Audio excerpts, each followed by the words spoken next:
do it. Now, I forget it was last week or the week before.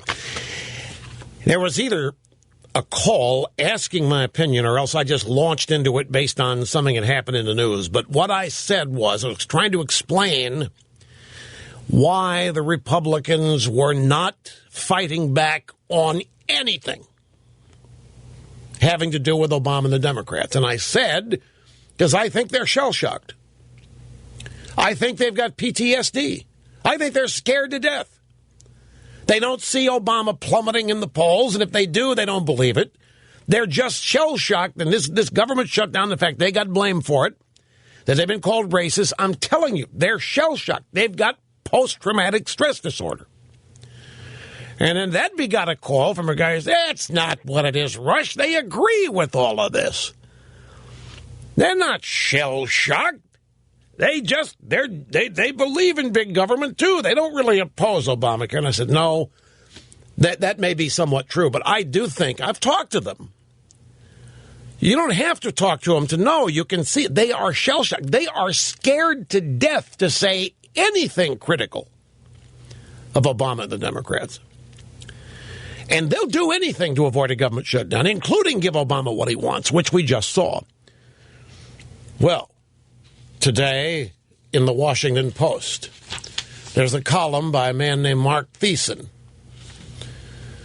I think that's how he pronounces it. I've not heard it pronounced. It's spelled Thiesse. It might be Thyssen, but... And the headline, Budget Deal Shows the GOP Has PTSD.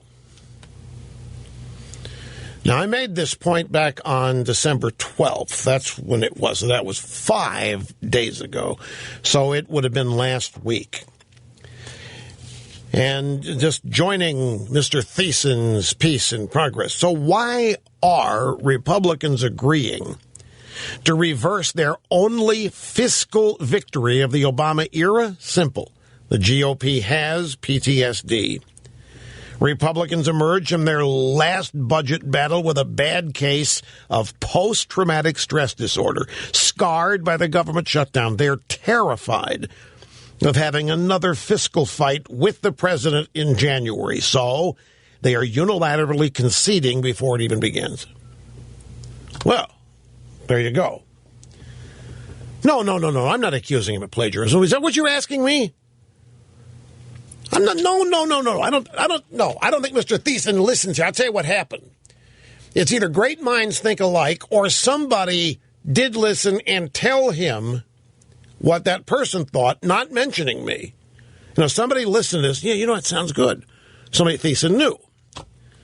A friend of Thiessen. So this happens, folks, this happens to me all the time. But let me reverse it to explain it. A friend of mine, will give me a point of view on something that they want me to think they thought of. And then I will use it, and I find out they heard it said by somebody else. But didn't tell me that. They wanted me to think it was theirs. And then I end up being accused that this is why I no longer use anything anybody else tells me. So I would lay you 10 to 1. They didn't. This is not. He wasn't blatantly steal. This is not. If anything, he probably agrees. Obviously agrees. They are shell-shocked. They're scared to death, and it's not good. There's no reason to be. They gave up the sequester gains. They have financed Obamacare, all because they're afraid of another government shutdown.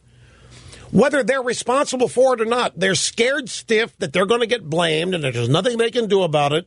And so there's no reason to oppose Obama. They're scared to death to do it. Now, the fact that there are two people now accusing the Republicans of being in post-traumatic stress, that's cool.